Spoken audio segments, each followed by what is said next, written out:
ചെറിയൊരു പരീക്ഷണ വീഡിയോ ആണ്. ഈ ഒരു ടീഷർട്ട് നമുക്കൊന്ന് മേക്ക് ഓവർ ചെയ്തെടുത്താലോ? ടീഷർട്ടിന് ഇതുപോലെ നിവർത്തി വെക്കുക, എന്നിട്ട് ഈ സെന്റർ ഭാഗം ഇതുപോലെ ഒന്ന് കൂട്ടി പിടിച്ചെടുക്കുക. എന്നിട്ട് നല്ലൊരു കയർ ഉപയോഗിച്ച് നല്ലപോലെ ടൈറ്റ് ആക്കി തന്നെ കെട്ടിക്കൊടുക്കുക.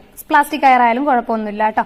എന്നിട്ട് പിന്നെ സ്പേസ് വിട്ടിട്ട് ബാക്കി വരുന്ന ഭാഗങ്ങൾ ഇതുപോലെ നല്ല ടൈറ്റ് ആക്കി കെട്ടി കൊടുക്കുക. ഞാനിത് അവിടെ നല്ലപോലെ ടൈറ്റ് ആക്കി ലാസ്റ്റ് വരെ കെട്ടിയിട്ടുണ്ട്. ഇനി നമുക്ക് ഈ ഒരു തുണി മുങ്ങാൻ ഭാഗത്തിൽ ഒരു പാത്രത്തിൽ വെള്ളം തിളപ്പിക്കുക. അതിലേക്ക് 2 ടേബിൾ സ്പൂണോളം ഉപ്പിടുക, 3 ടേബിൾ സ്പൂണ് വിനാഗിരിയും കൂടെ ഒഴിച്ചു കൊടുക്കുക. ഇനി ഞാനിവിടെ കദംന്റെ ഡൈ പൗഡർ ആണ് യൂസ് ചെയ്യുന്നത്. ഡാർക്ക് ബ്ലൂ കളറാണ് കേട്ടോ. ഇതൊരു 10 രൂപ. ഇത് ഇതിലേക്ക് ആഡ് ചെയ്ത് കൊടുക്കുന്നുണ്ട്. എന്നിട്ട് നല്ലപോലെ മിക്സ് ചെയ്യാം. ഇനി ഇതിലേക്ക് നമ്മൾ തുണി ഇതിലേക്ക് ഇട്ട് കൊടുക്കുക. നല്ലപോലെ അതായത് അതിൽ മുങ്ങിക്കിടക്കുന്ന രീതിയിൽ ആക്കി കൊടുക്കുക. ഒരു 10 മിനിറ്റ് വെയിറ്റ് ചെയ്യുക. അതിനുശേഷം നോർമൽ വാട്ടറിലേക്ക് ഇട്ട് കൊടുക്കുക. എന്നിട്ട് അപ്പൊ തന്നെ അഴിക്കരുത് കേട്ടോ. ഇതിന് നല്ലപോലെ ഒന്ന് വാഷ് ചെയ്തെടുത്തതിന് ശേഷം നല്ല പിഴിഞ്ഞെടുക്കുക. ഇനി നമുക്ക് എന്ത് ചെയ്യാം, ഈ കയറൊന്ന് റിലീസ് ചെയ്ത് കൊടുക്കുക കേട്ടോ. ഇത് ഏട്ടൻ പറഞ്ഞതാണ് ചെയ്യേണ്ട പണിപാളെന്ന്. പക്ഷേ ഇത് നിർത്തൊക്കെ എനിക്ക് ഭയങ്കര ടെൻഷനായിരുന്നു കേട്ടോ. പക്ഷെ ഇത് വന്നപ്പം അടിപൊളിയായിട്ടുണ്ട്, നല്ല ഡിസൈൻ ആയിട്ടുണ്ട്, നല്ല ഭംഗിയായിട്ടുണ്ട് കേട്ടോ. അപ്പൊ നിങ്ങളൊന്ന് ട്രൈ ചെയ്ത് നോക്കണേ.